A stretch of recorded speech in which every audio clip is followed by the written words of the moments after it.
Good morning.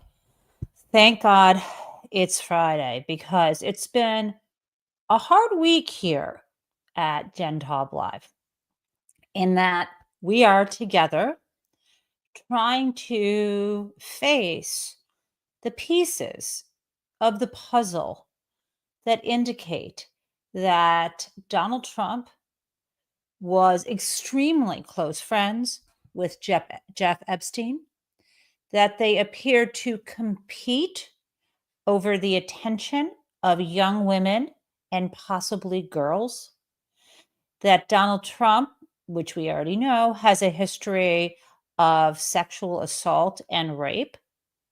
That, and again, I'm going to tell you that I'm going to say what he did to my friend E. Jean Carroll was rape. A jury found him liable for sexual abuse, which the definition includes forcible penetration into a woman's vagina. Excuse me, it is 9 a.m. And he raped her with his fingers, basically, right? Period. And if he had done it with any other object, we would still call it rape. And in fact, the judge, when asked, said that yes, despite the nuances of specific legal definitions, this is by any layperson's understanding rape. So this is a hard week. And we are laying it all on the line. As you know, I've been sharing and developing a timeline that is designed to build out this foundation, right, for a theoretical or real case legal case against Donald Trump for child rape or child sexual assault, right? We're asking the question of whether, if the specific allegations made by people like Jane Doe, who also goes by a separate pseudonym of Katie Johnson, if her allegations, which we're going to look at today, are true, could a case be made out and brought against Donald Trump under New York state law for rape? That's the question we're asking. That's it. And it's not a question people seem to want to ask on mainstream news. Whenever they talk about him, they say he has not been accused of any wrongdoing. The lawyers say, and I'm going to say, no public body has accused Donald Trump of any wrongdoing with kids, but victims have accused him of wrongdoing. That's a fact. He has not admitted any wrongdoing. And in fact, when he has been found guilty of criminal offenses, including 34 felonies to falsify business records, he still did not admit wrongdoing. When he was adjudicated essentially a rapist, a sex abuser, he still isn't admitting it, and he's still not paying up. So the fact that Donald Trump denies something is really irrelevant to the conversation. So I want to jump into that. But I want to begin this. It's not going to take long for me to look at the statute and show you what I'm talking about, okay? But first, I really want to share with you something. I want to share with you, before we do that, the family of Virginia Giuffre, the Roberts family, talking about how they felt to hear Donald Trump treat their now, I mean, it's just hard. The deceased family member, his deceased sister, who died of suicide very recently, to hear Donald Trump talk about her being stolen, to treat her like an object without any empathy. I need to share with you that interview. So I'm going to share with you first. This is one you may have seen. It was on NBC, and I'm pulling it from NBC's TikTok. And then I'm going to share with you a separate interview on CNN. I think it's important for me to do this because I really want to frame this from a victim's perspective. Even though we're walking through a very brief legal analysis, we're now, when we're going to be doing that, we're going to be talking about this woman who has sort of disappeared from public view, Katie Johnson. So I want to start with a victim that we know, who stepped forward, who testified many times, including against Ghislaine Maxwell, including speaking out against Jeff Epstein, including speaking out, I believe, against Jean-Luc Brunel. 3 of those people landed in prison. 1 was tried and is serving a sentence. 2 committed suicide in prison. These are part of the Epstein ring, the Epstein child trafficking ring. Now, Donald Trump is not alleged to have been directly involved in anything Jean-Luc Brunel did. Remember, he was a procurer. He had a modeling agency where he was procuring girls and young women from mostly Eastern Europe to be sexually abused and trafficked by Jeff Epstein and Ghislaine Maxwell and all of their high-level friends. So let's play the family. Let's give them a voice. The president invoked your sister's name. He said specifically that word when he described her as being stolen, having been quote unquote stolen. What went through your mind when you heard that?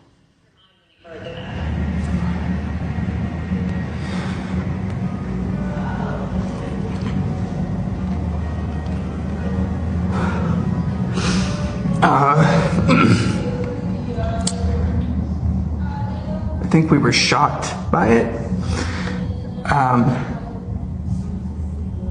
Especially to use the term stolen. Because she's not an object. She's a person. She's a mom. She's a sister. We've constantly had to relive, since my sister's passing, these things from her past. She was pretty open with us about the things that transpired down the line with Epstein and Maxwell, and we know that she was proud of herself. It still impacted her,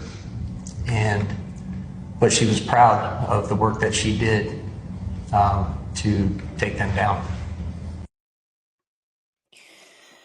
Ooh, she was proud of the work she did to take them down, the contribution she made.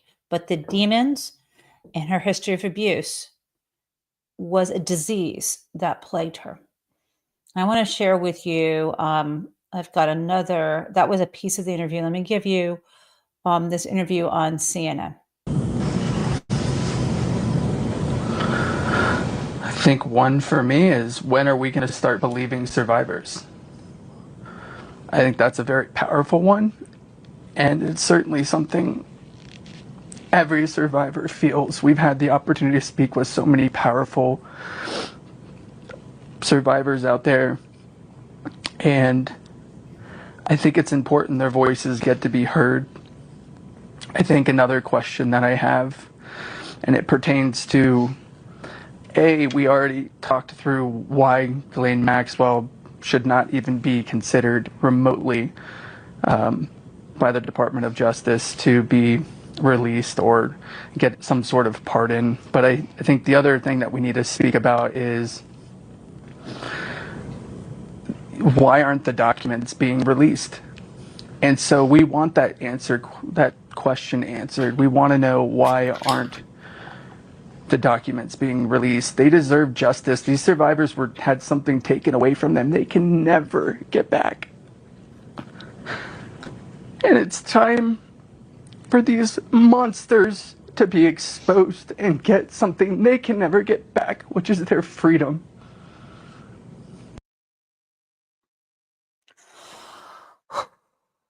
Yeah, so that is,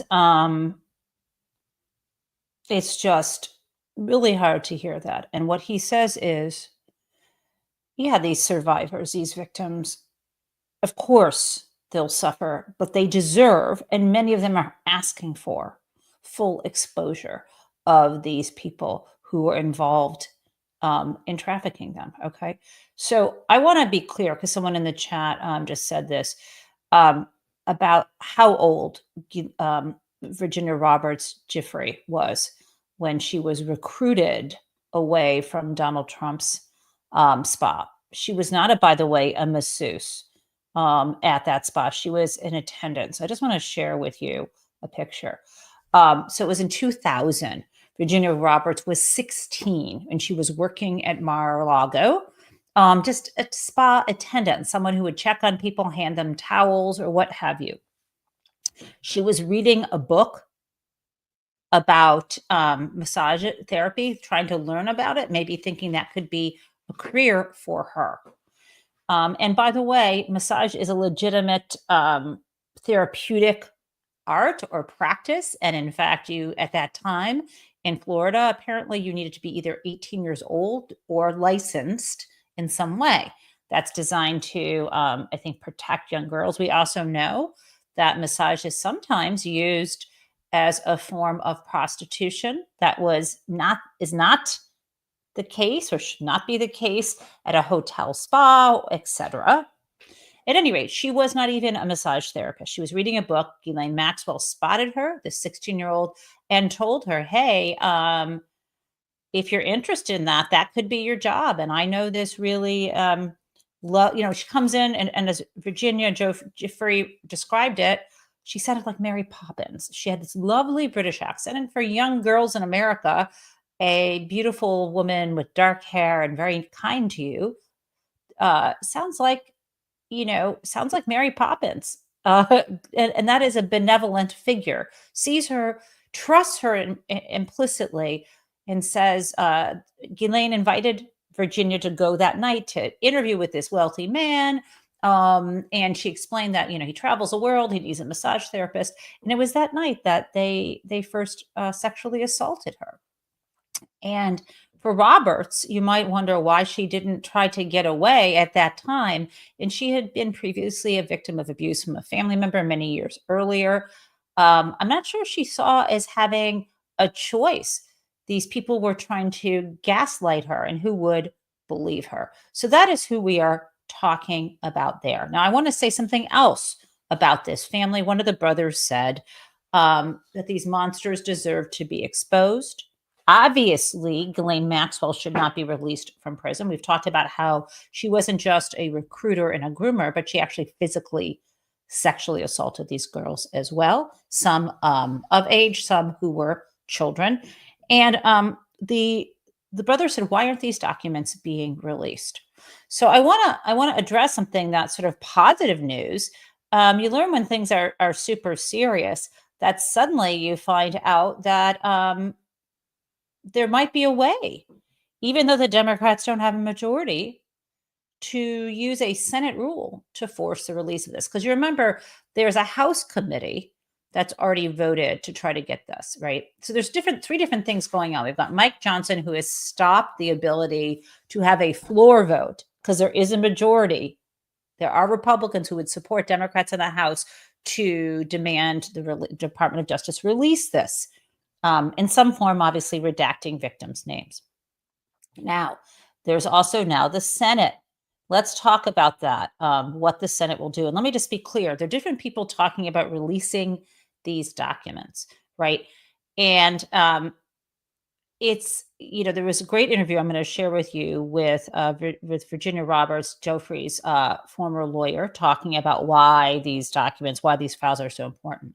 What I want to say is we need to see the names of the people in these files. Now, I've heard a lot of DOJ people, say these things on TV like, oh no, it's our policy. You should never release accusations in documents where people have not had the opportunity to defend themselves. And I would say, do you think this justice, do you think these folks who are mentioned here can't say it's not true? This is extraordinary circumstances, first of all. And second of all, there's no law against releasing this. No, normally you wouldn't want this to happen. But any of these men or people who dined at his house, and if they're just said that they were there, can say it. So I was there. If there's a false accusation against them, they can explain it. And I think on balance, the fact that the Department of Justice isn't even considering prosecuting any of these people, their only issue would be state law. But anyway, I'm just that person who thinks these names need to come out.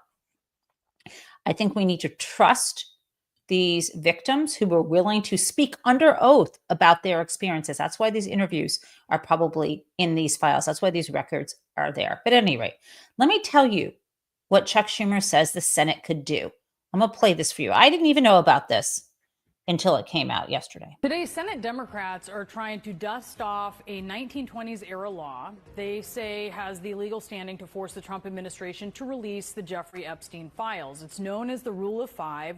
It essentially states a minority party in Congress can make a demand like this as long as yes, 5 lawmakers on a certain committee sign on. You guessed it. A source tells CNN the Justice Department does not, though, plan to comply. Overnight, the DOJ did file a memo that further laid out its case to get some grand jury testimony unsealed in New York. Justice officials cited intense public interest as part of their reasoning. Meantime, in the House, some lawmakers on the Oversight Committee are strongly opposing the idea of a pardon or clemency for Epstein's co-conspirator, Ghislaine Maxwell, the convicted sex trafficker who wants immunity and other conditions, a number of them, before agreeing to testify before the committee. With us now is Spencer Kuven. He's an attorney who has represented several of Epstein's victims over the years. He is now the chief legal officer of Gold Law. Spencer, let's first talk about the Ghislaine Maxwell issue, right? And these conditions that she's asking Congress to abide by in order to testify in front of them. She is a convicted child sex trafficker. You've represented a number of victims. Paint the picture for us of what she has done. What kind of person is requesting, you know, in this case, clemency to speak? Thank you for having me on. You know, she's an evil person. At its core, there is nothing other than just evil in this woman. She is the one that was actively out recruiting young girls to bring them to Epstein. And I've said this before, but without Ghislaine Maxwell, there would have been no Jeffrey Epstein. You know, you have an elderly or older gentleman, white-haired. He's not going to convince young 14 and 15-year-old girls to come to his home for doing what he did. But if you have an educated, well-dressed, you know, English accented woman approaching these young girls and promising them that they could be models and they're beautiful, their guard is down. So, you know, she is more guilty, if not just as certainly guilty as Epstein. So the idea of giving her any kind of immunity at all is just repugnant to the victims. There are people demanding this information, the files, testimony from Maxwell. They want to know about the third parties and what they did to these girls as well. Does Maxwell have that information in a way that can answer some of those questions and in a way that the documents would not? Without a doubt, she has that information. Look, during the original proceeding that I handled on behalf of the victims dating back to 2007, we got, during the discovery process, phone logs, message pads that were seized by police during that investigation. It showed numerous people calling the homes trying to make appointments for massages and to have them send over girls. We know that Ghislaine Maxwell was in charge of organizing all of that. She's the one that ran the house here in Palm Beach. We believe that she also ran his home up in Manhattan, and she was organizing all the ins and outs of these relationships. And then she would trade off those relationships and get Jeffrey invited to different parties and events based upon the compromising material that they already had developed on these individuals. So if she has that information, can she be trusted to be fulsome in testifying about it? I mean, that's the $6 million question, right? She is a convicted liar. We know that she lies for her own benefit. But the question really becomes, what hard evidence does she have that can prove what she's saying is true? I would note that she came to her interview with the Department of Justice with a box.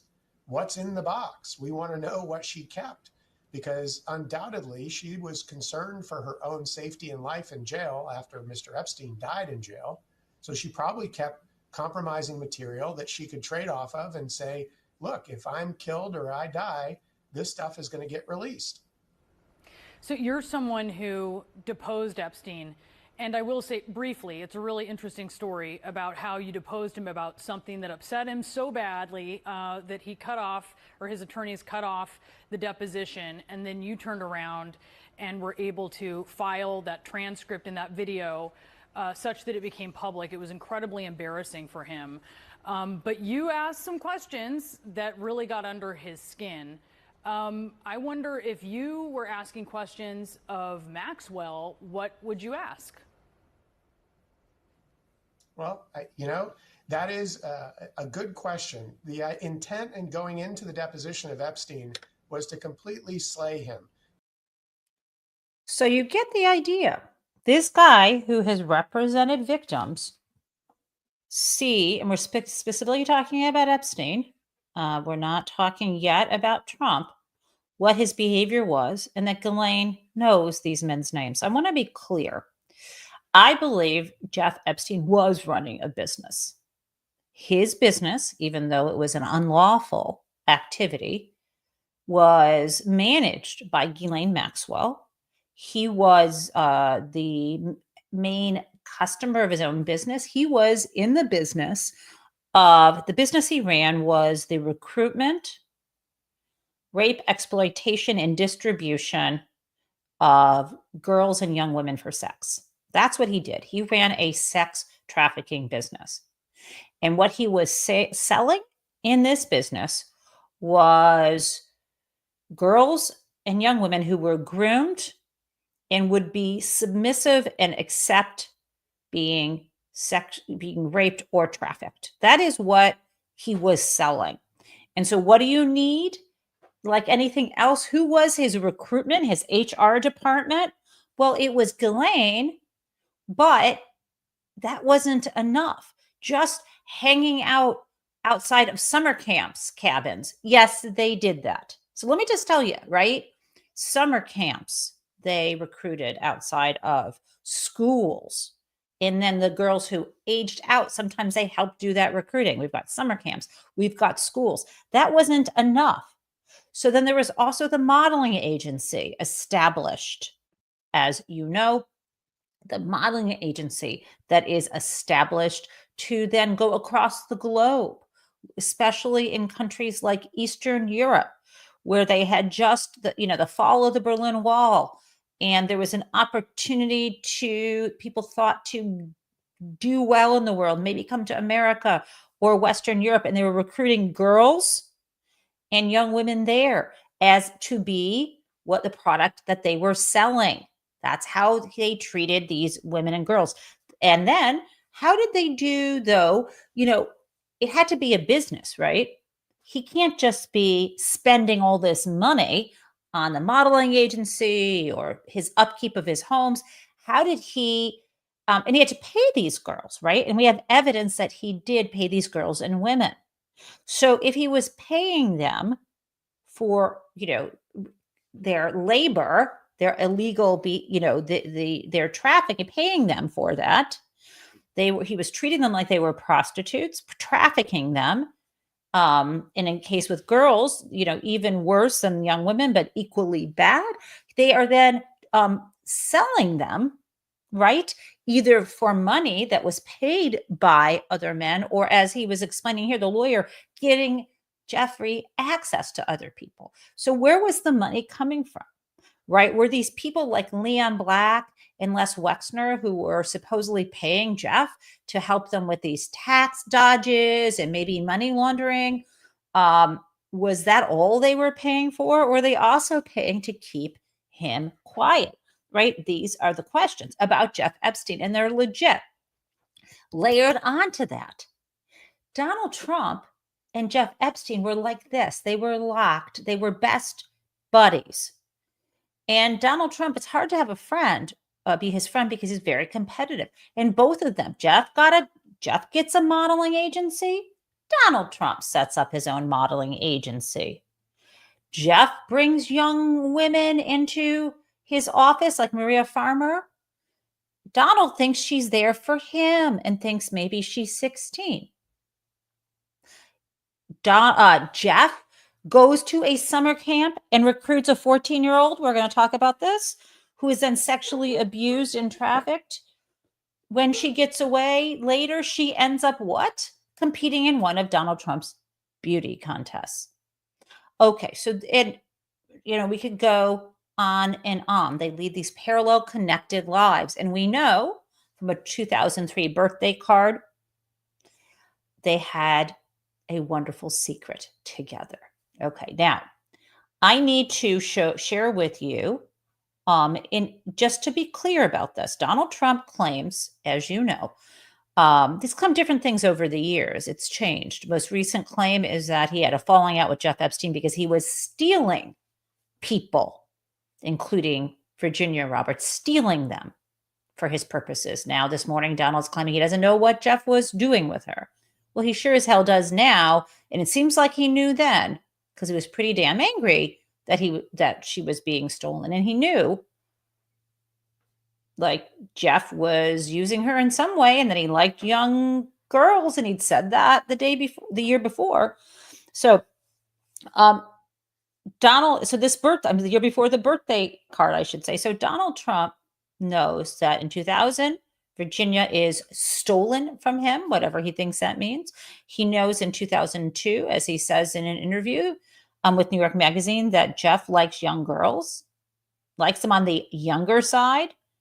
That meant something. Was it code? The next year, 2003, he sends his birthday card saying that, still friendly with Jeff, how much he loves Jeff, and how they have this special secret, this wonderful secret together. That's 2003. They have apparently a big fight over real estate.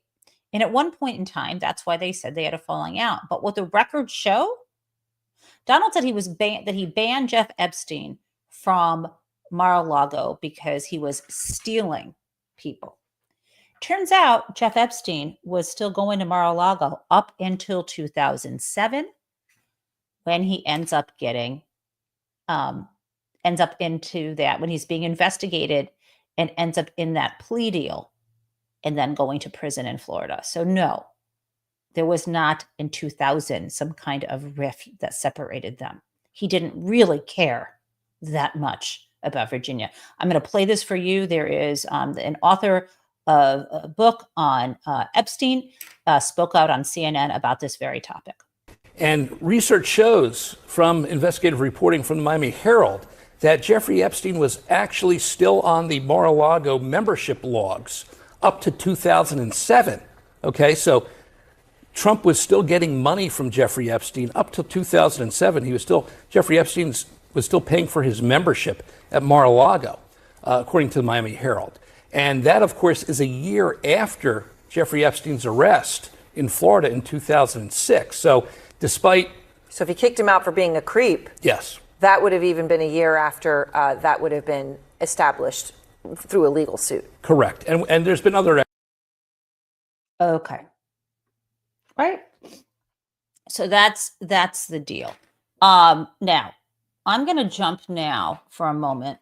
We can talk a little more and share a little more about Virginia, what Virginia's lawyer said, but she's very much interested in that information coming out, just as apparently the Senate wants it to come out, and let's see if Donald Trump defies that.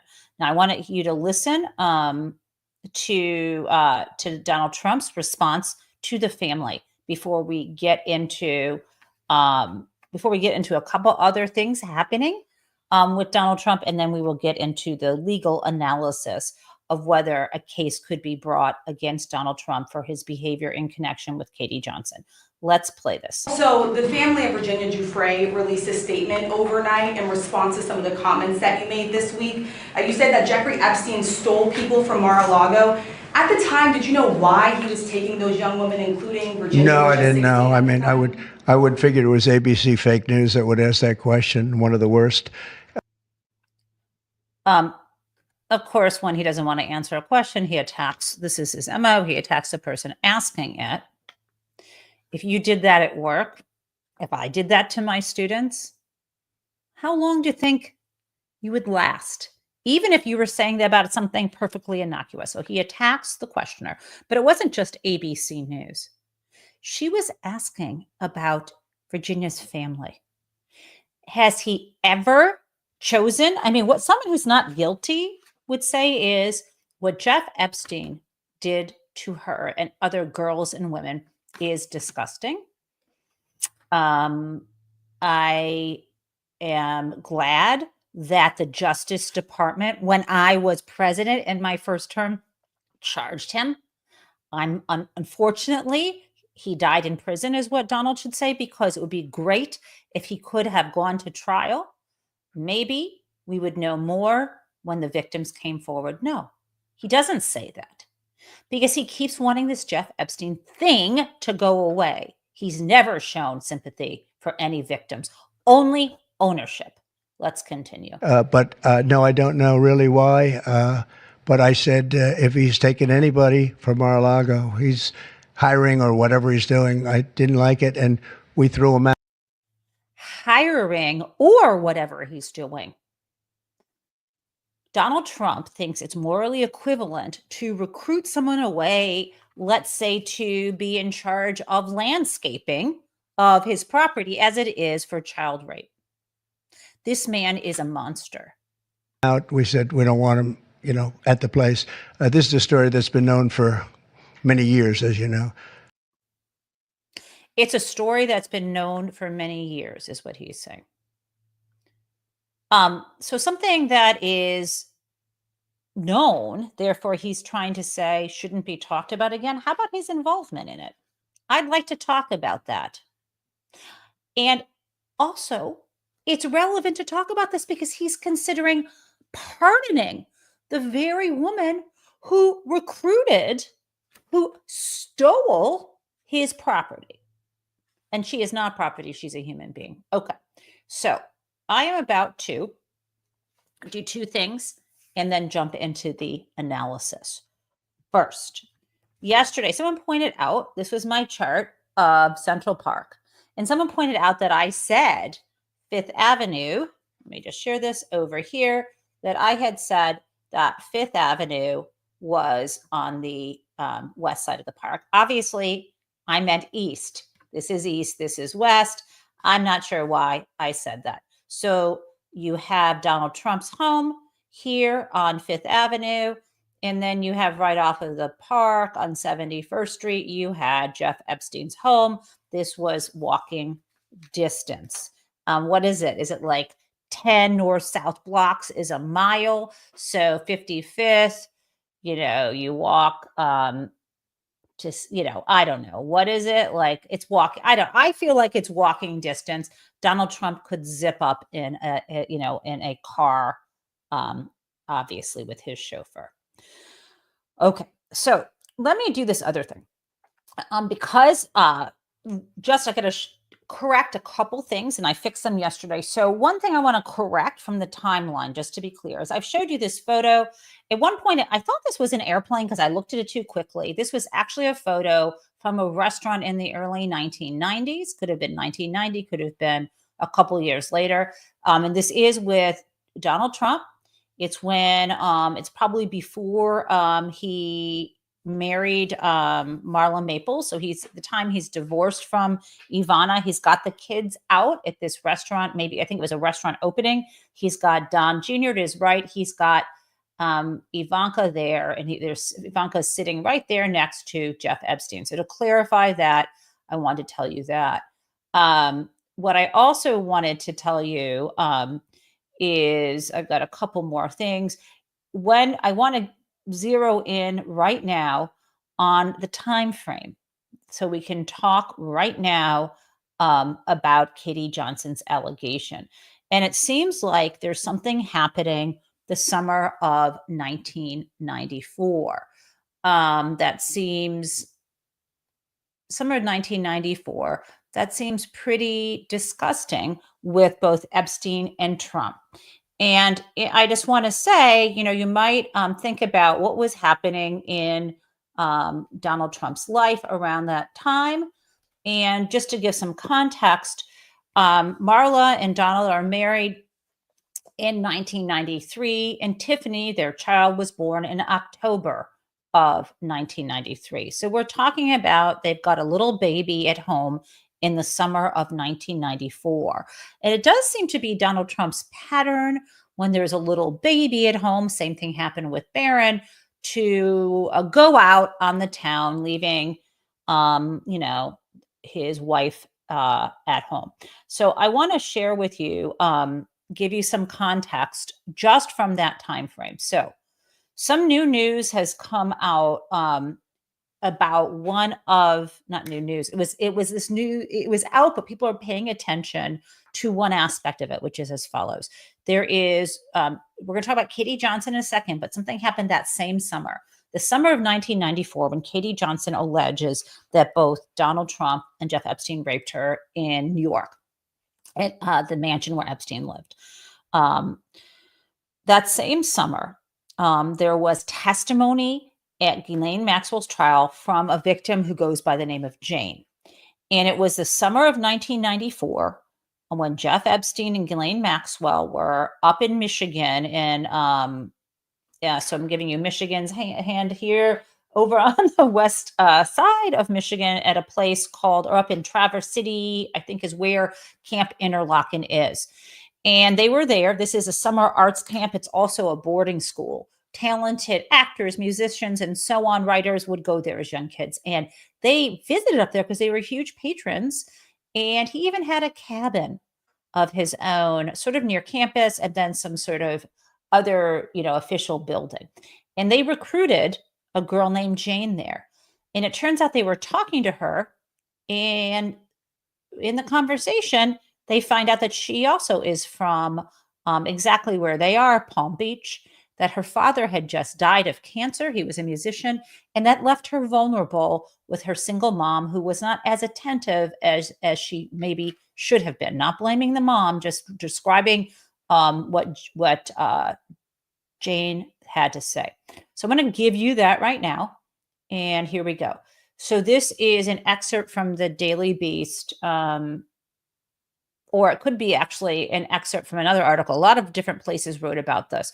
What you're seeing on the right, just to be clear here, is right on the right there is, as this was Jeffrey Epstein's scholarship lodge at Interlochen, Michigan, which he funded and which was part of his scheme to abuse underage girls, right? Going to summer camps. Now, this is about, here's some reporting that Jane testified at Ghislaine Maxwell's trial. Under cross-examination, Jane testified that Epstein had subsequently introduced her to Trump in person at Mar-a-Lago in December of 1994. So this is unusual because I just want to, in Mar-a-Lago in December of 1994, a 2020 civil suit that Jane would later file against the Epstein estate and its executors would later allege, right? This is in a civil suit she filed against the estate. Quote, introducing 14-year-old Jane to Donald J. Trump, Epstein elbowed Trump playfully, asking him, referring to Jane. This is a good one, right? Trump smiled and nodded in agreement. They both chuckled, and Jane felt uncomfortable, but at the time was too young to understand why. Okay, this happens in 1994. Now, that's it. We're getting now to same summer. Instead of being 14, Katie was 13. She claims that when she was 13, she was raped in New York at Jeff Epstein's home on 4 occasions, sexually assaulted and then violently raped by Donald Trump. Okay, that's what she claimed. And that is the same summer. Okay, and this is, as we showed you a couple years later, if in 96, Ivanka was 15, and 94, I think you can do the math, she was 13. Okay, so we're talking about the same summer. I want to add one more thing. Around that same time is when Donald Trump also was eyeing someone with Jeff Epstein. He's saying, that's not for you, or she's not for you. So I'm just giving you this context. So now it is time for us to jump into this question of whether Donald Trump could be currently charged if the allegations in Katie Johnson's lawsuit are correct. So let's start. I'm going to first start with sort of one of the main laws here, and then I'm going to go back to her lawsuit for you.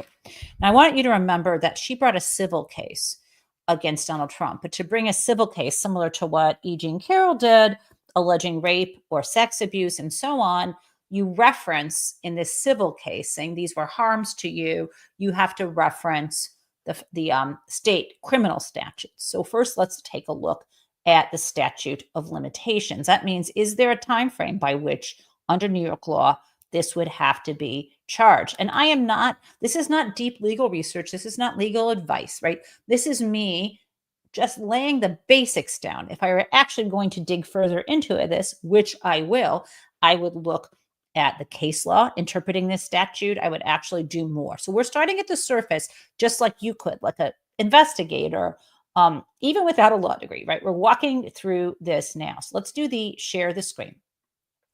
And I'm dealing with the statute of limitations. This is, you can see the website I'm looking at.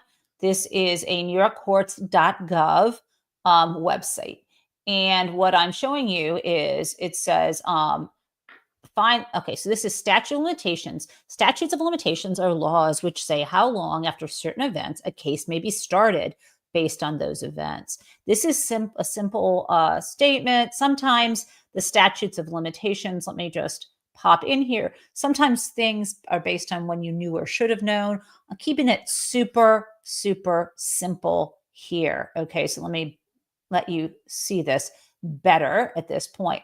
Okay, so the statute of limitations here, we're not talking about arson or debt collection, right? Let's just do we know murder in the first degree, no time limit. You might be just surprised by what falls within murder in the first degree. It's not everything. Okay, rape, no time limit, right? So then that gives us the criminal procedure statute that would tell us that. Okay, so for rape in New York, there's no statute of limitations. So let's just lay that on the table.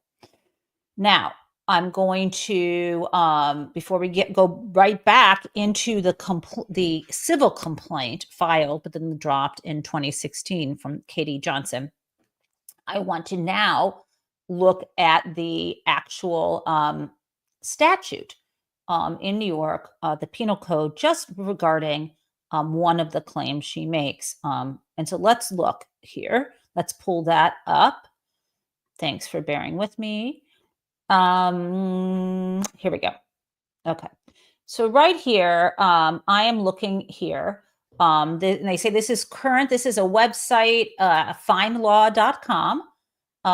Obviously, my friends, that I would check if I were taking this further, which I will, the actual statute to see if there's been any change. But this is FindLaw, which is usually pretty good as a starting point. I could also be using Westlaw or LexisNexis, which are proprietary databases, but I'm showing you how a layperson could do this.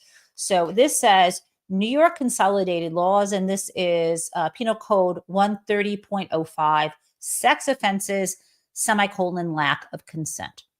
I'm going to read you this first sentence. I'm going to show you the statute because we need to get into the details. Let's start with this. Whether or not specifically stated, it is an element of every offense defined in this article that the sexual act was committed without consent of the victim. Now, hold on. I know you're thinking children can't consent. Let's get to that. So 2, lack of consent results from A, forcible compulsion, or B, incapacity to consent, or C, this is what we're talking about, where the offense charged is sexual abuse. Hold on. Where the offense charged is sexual abuse or forcible touching, any circumstances, in addition to forcible compulsion or incapacity to consent, in which the victim does not expressly or impliedly acquiesce in the actor's conduct, or, and then they go on to this other part, the new parts that were affected, and they talk about these different types of conduct. I don't want to read this, but I want to go to 3. So we've got 1, whether stated, you have to say it was without consent. 2, they talked about when consent might not be around, for example, being drunk, etc.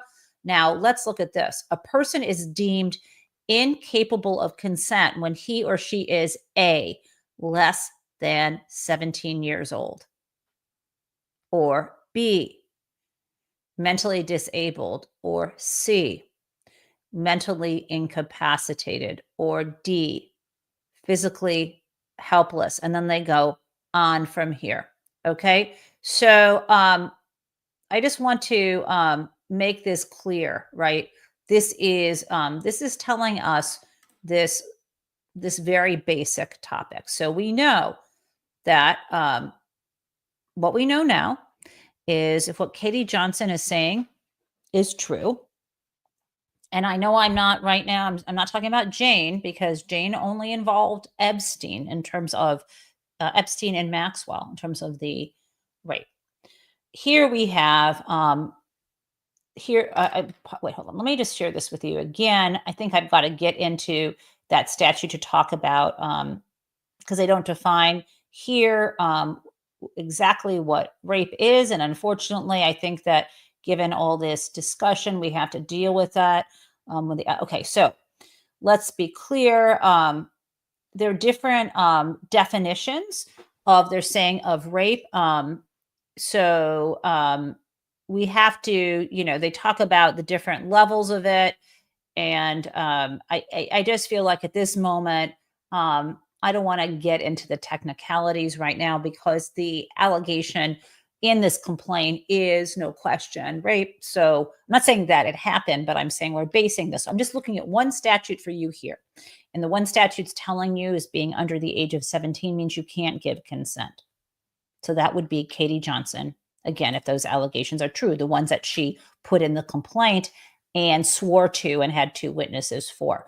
We also know that if it's rape, there is no statute of limitations. So we haven't talked about the punishment yet. Let's hold off on that. Let's just focus first on right now on her complaint, right? And I promise you, I am going to do Crazy Town because we flippin' need it. We need one more thing in Crazy Town. So we've got a couple more minutes to look at this, and it is very important. So what I want to warn you now is if you don't want to hear something disturbing, this is maybe a good time to just take a break. I want to make this full screen. I think I did that. Okay, this is a moment, and I'm just going to pop in here and talk to you. This is a moment where, again, this would be fine time to take a break if you don't want to hear this. These are serious allegations. Just because she dropped the case at the time doesn't make the fact that she filed it go away. And again, this is happening right around the same time that we hear about Jane and we hear about Donald Trump's other suspicious activities. Okay, so let's look at this. Let's look at this complaint. And I think I've made it. I want to see if I can make it as large as I can. Does that really help? I'm not entirely sure if it does, but I am going to just go through this with you. I'm trying to figure out how you could, no, let's just do that. I think that makes it about as large as I can. Okay, so again, good time for you not to be here if this is upsetting. So this is a complaint that was filed. This is filed in New York in the end of September of 2016. She filed something similar in California, but didn't quite understand how to do this. Now, she filed this in federal court. Even though these are largely state law claims, you can file state law claims in federal court if parties are so-called citizens of different states. She was claiming to be a citizen of California. And so that means that citizen for purposes of getting into federal court means that you are a resident of a particular state and you have no you don't have a plan. You're living there indefinitely. You've established residency and you're not planning to move anywhere else. Okay. So we get to what the complaint is here, that she alleged she wanted to bring a civil lawsuit for damages that is grounded in this conduct, ultimately, that I'm suggesting could it actually be rape, right? Could he be charged? And we've established, I believe, that he could if this is true. So let's read what she said. And instead of every time the word plaintiff comes up, I'm going to say Katie, okay? Because, and every time defendant shows up, I'm going to say Trump and Epstein, okay? If it says defendants, or I'm going to say their names, okay? Or I'll say Donald and Jeffrey, that's fine. Okay. Katie was subject to acts of rape, sexual misconduct, criminal sexual acts, sexual abuse, forcible touching, assault, battery, intentional and reckless infliction of emotional distress, duress, false imprisonment, and threats of death and or serious bodily injury by defendants that took place at several parties during the summer months of 1994. The parties were held by defendant Epstein at a New York City residence that was being used by Epstein at 9 East 71st Street in Manhattan. During this period, Katie was a minor of age 13 and was legally incapable under New York law of consenting to sexual intercourse and the other sexual contacts detailed herein. And then they cite that very same statute that we were just looking at, 130.053A. The rapes in the first, second, and third degrees, sexual misconduct, criminal sexual acts in the first, second, and third degrees, sexual abuse in the first, second, and third degrees, and forcible touching, and on information and belief, predatory sexual assault, and they cite another statute, and then she says, it constitute the torts of assault, battery, false imprisonment, and reckless infliction of emotional distress. So this is where you see her saying these criminal statutes can give rise to these torts. Okay. Now, what I want to do now is go down to the affidavits, okay? Because I think these are the sworn statements that were provided. These are written in language that is really easy to understand. So this is the sworn statement by Katie, who's going by Jane Doe. Again, Katie is also a pseudonym. So she says, I, Katie Johnson, the plaintiff in this matter, proceeding under a pseudonym, states as follows. 1, I am a competent adult over 18 years old of age, able to testify as to my personal knowledge. The facts in this declaration are true and correct to the best of my knowledge, information, and belief, and I am competent to testify to them if I'm called upon to do so. 2, I was subject to extreme sexual and physical abuse by the defendants, including forcible rape that took place at several parties of defendant Epstein during the summer of 1994 in New York City at a residence used by defendant Epstein. During this period, I was 13 years old. 2, more particularly, I traveled by bus to New York City in June 1994 in the hope of starting a modeling career. I went to several modeling agencies, but was told that I needed to put together a modeling portfolio before I would be considered. I then went to the Port Authority in New York City to start to make my way back home. There I met a woman who introduced herself to me as Tiffany. She told me about the parties and said that if I would join her at the parties, I would be introduced to people who could get me into the modeling profession. Tiffany also told me I would be paid for attending. The parties were held at a New York City residence that was being used by defendant Jeffrey Epstein.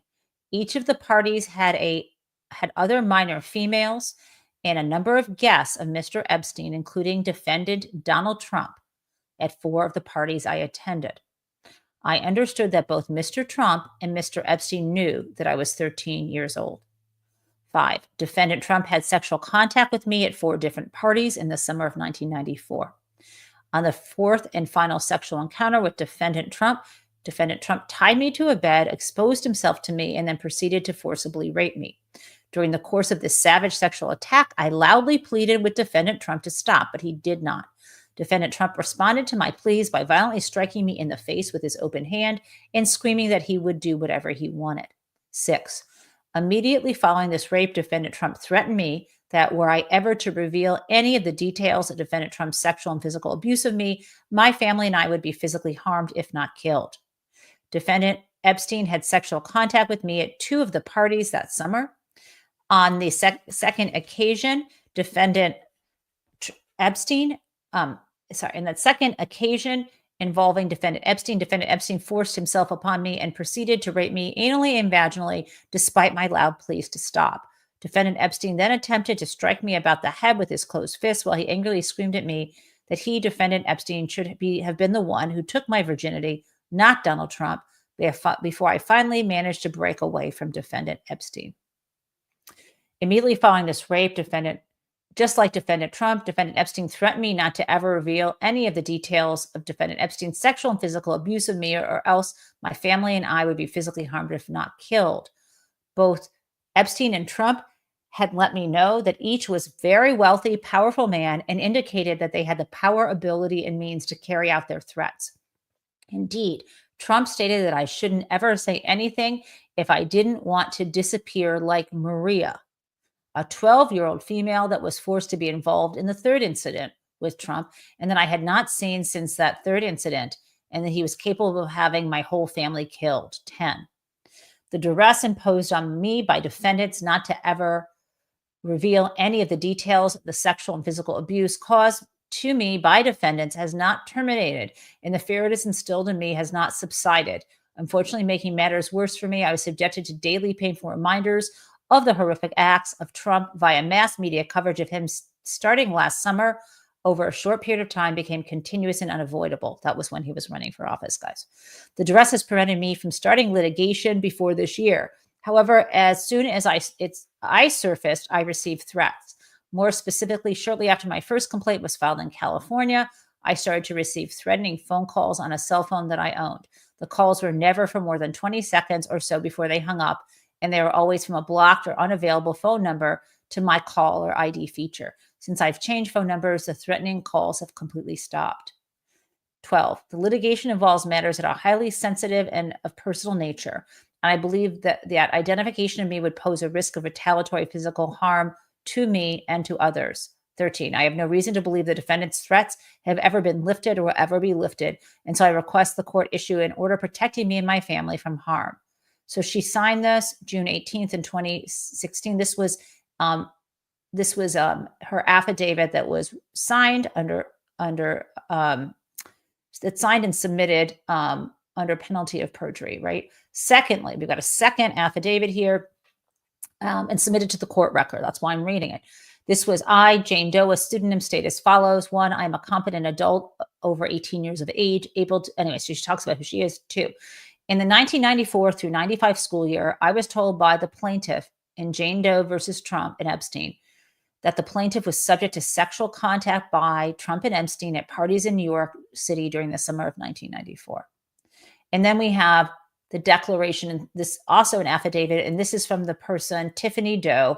This is her pseudonym. And she went through talking about how she had met Epstein when she was 22, and that she attended a series of parties in the summer of 1990, and she was paid to entertain various guests of Epstein. She also talked about her specifically recruiting Katie from the Port Authority. So I'm giving to you what is in this filing. I only read you the affidavits because I didn't want to go through the whole legal claim, because her legal claim is really about a civil case. Next week, I'm going to dig more into the specific statutes, but I have laid out for you quite clearly that this should be something the prosecutors, sex crime prosecutors in New York, should be investigating. That is a fact. Now, I've got 2 things for you before we get to Crazy Town. I'm sorry to pivot. We've got some good court news. Yesterday, this was last night, a federal judge blocked Kristi Noem, Secretary of Homeland Security. She wanted to, as you may remember, terminate the temporary protected status for people from Nicaragua, Honduras, and Nepal. And the court decided to put this on hold, claiming that it was rooted in racial animus. They have now granted, in this case, the plaintiff's motion to, so this is basically, they are postponing the effective date of this order. The defendants had of course, Kristi Noem wants it to go forward. And so bottom line is these temporary protective status terminations will be postponed, according to this federal judge. And there's going to be a hearing in November. Now, of course, let's see if the Supreme Court puts a kibosh on that. That was good news. The other thing to say is Donald Trump, we have this chart of all the things he promised. He's only delivered on the bad things, nothing good. How about grocery prices? He said he would bring them down. He said that grocery was a beautiful word. Let's look at the reporting. This is from USA Today, and this is an excerpt someone named Ashley Kuckelman put up on her Blue Sky site. I don't eat red meat, so this doesn't directly affect me, but it probably affects many of you, and it goes to other prices. These were June figures from the Labor Department that were just released. All ground beef is up 11%. 11%. Chuck roast is up 7%. Roast beef, 12.8%. Sirloin up 12%. Beef stew up 10.7%. These beef prices are at an all-time high. Right? Okay, so he's not doing so great on the groceries. Plus today, in light of his promise that he would put all these tariffs in place by August 1st, last night he was issuing all kinds of crazy tariff statements on his social media site. And when people said, well, aren't you going to do these deals? He said, it's not possible to do deals with all these countries. We're just declaring that these countries have to pay these tariffs. Okay, step back. One, he promised to do deals. Two, countries, nations don't pay tariffs. People who import goods, meaning U.S. businesses, pay the tariffs, period. Now, is it possible that the people producing, the actual businesses in other countries producing these goods will lower the prices to try to make up for the fact of the tariffs? Maybe. But the reality is that we are seeing prices go up in the U.S. because of tariffs. Okay, one more thing. It's hard to believe maybe that all these men, maybe 100 of them, would keep a secret. People who participated in child sexual abuse or sex trafficking of children and young women, or people who just knew about it, who saw photos. But, remember that there was that woman in France whose husband would drug her and invite men to have sex with her. And there were like 100 to rape her, I should say. And that woman in France who wanted to expose her husband, right? Put those men on trial. So these were dozens of men who were found guilty of raping her. And her name was Giselle Pellicot. And it was a French panel of judges found a dozen men guilty of raping her. And this was over a course of a decade that he would drug her unconscious. And, basically, I guess there may have been only 51 men. Jesus, it could have, it's horrific, regardless of the number. But think about all the people who kept this secret. He must have invited people there who might have left. This is really messed up. So people do really messed up things and cover for each other all the time. And that brings me to, before we get to crazy town, Elon Musk. Elon Musk, who, as you remember, Elon Musk, who was, when he was pissed off at Donald Trump, because he thought Donald Trump was going to, when Donald Trump had kind of kicked him out of Doge and was saying maybe his subsidies would be cut, Elon drops the dime and says, guess what? Trump's in the Epstein files. Now Elon is suppressing any mention of that on Twitter. It's not going to be trending there. He's trying to, I shouldn't say suppressing any mention, trying to suppress it. I mean, people can still talk about it, but he's not allowing the algorithm to show it. So Why is Elon suddenly quiet? Well, obviously he's gotten something he wanted. And this is unbelievable. This is Elon Musk yesterday. He's worth $370 billion. And he says the path to solving hunger, disease, and poverty is AI and robotics. I love my friend Brooke Harrington, professor at Dartmouth, who says, man worth 370 billion says the way to solve poverty is anything except paying my taxes, or giving up his subsidies. So people who are this craven and they don't even think any of us are deserving of respect or intelligence, that we actually think the way to solve poverty is to keep stealing from the public through these unfair welfare subsidies for his business and covering up. It's essentially a form of blackmail or extortion. No one's going to turn Donald in. They've got a good gig, and vice versa. And with that, my friends, we are going to get to absolute crazy town. We deserve it. We didn't get one yesterday, and we need crazy town today. Let's go.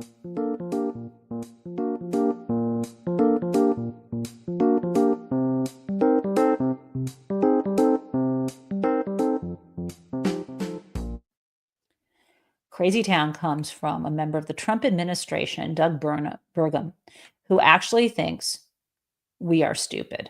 Got to play this for you. Today, we've had this super high heat from Washington to New York. We've had times during the last couple of days where, in spite of the hundreds of billions of dollars this country spent on wind, we only had like 1% or 2% of the electricity being generated by wind. And then, of course, when the sun goes down, you have a catastrophic failure called sunset, and there's no solar energy produced. And yet we're subsidizing these things that are intermittent, unreliable, and expensive. So we've got to get back to baseload. We over-rotate towards the renewables. You destabilize the grid unless you've got the baseload electricity, and that can come from hydro, geothermal, nuclear, oil, gas, all kinds of sources. And like we were this last week, over 90% of the energy between Washington, D.C. and New York was coming from fossil fuels and from nuclear. That's what's running our country right now. Okay. This dude's the Secretary of the Interior, and he's suggesting that when the sun goes down, it's a catastrophic event. Solar energy can be stored in batteries, right? These guys are a joke. It is utter crazy town. And a last piece of crazy town is, I'm sure you've heard that Donald Trump has decided that he needs to knock down the East Wing and rebuild the space with a massive ballroom. I got to show you this in case you haven't seen the photos. This is, it's really quite something. I gotta show you on the, I think the best way to do this, is to share this, crazy press conference. But at the end of the day, I want the Epstein files released. Let me share this with you. It is absolutely nuts. Here we go. Other announcements from the White House and from the president. We are proud to announce that the construction of the new White House ballroom will begin. For 150 years, presidents, administrations, and White House staff have longed for a large event space on the White House complex that can hold substantially more guests than currently allowed. President Trump has expressed his commitment to solving this problem on behalf of future administrations and the American people. The White House is one of the most beautiful and historic buildings in the world. Yet the White House is currently unable to host major functions, honoring world leaders in other countries without having to install a large and unsightly tent approximately 100 yards away from the main building's entrance. The White House State Ballroom will be a much needed and exquisite addition of approximately 90,000 total square feet of a neatly designed and carefully crafted space with a seated capacity of 650 people, which is a significant increase from the 200-person seated capacity in the East Room of the White House. In recent weeks, President Trump has held several meetings with members of the White House staff, the National Park Service, the White House Military Office, and the United States Secret Service to discuss design features and planning. President Trump has chosen McCreary Architects as the lead architect, which is well. Okay. This is, can't stand listening to her, but it's giant. So let's look at the pictures before we say adieu for the weekend. Okay. Here we go. Yes, this is what we are talking about. Do you see that this ballroom image? You see this, I mean, it's ridiculous. This room up in the right corner, they're building a giant gilded ballroom for Donald Trump. They're starting in September. This man doesn't think he's going to ever move out. Okay, he will. Don't you worry. Have a great weekend and happy August, and I will see you on Monday.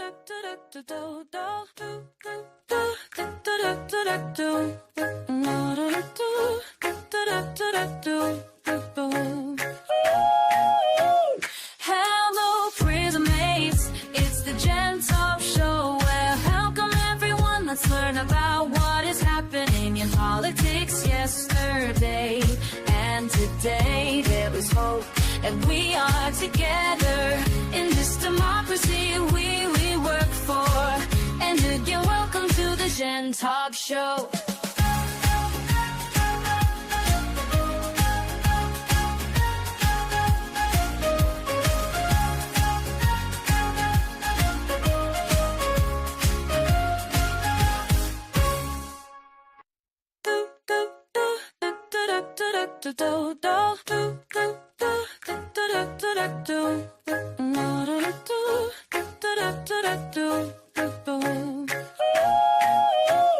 Hello, prison mates. It's the Jen Taub Show. Well, welcome everyone. Let's learn about what is happening in politics yesterday and today. There was hope, and we are together in this democracy we work for.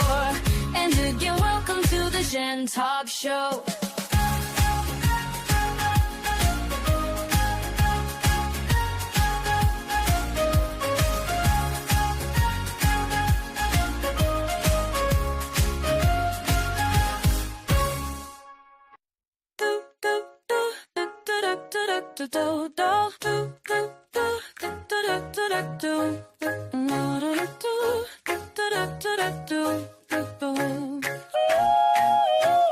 Hello, prison mates. It's the Jen Taub Show. Well, welcome everyone. Let's learn about what is happening in politics yesterday and today. There was hope, and we are together in this democracy we work for.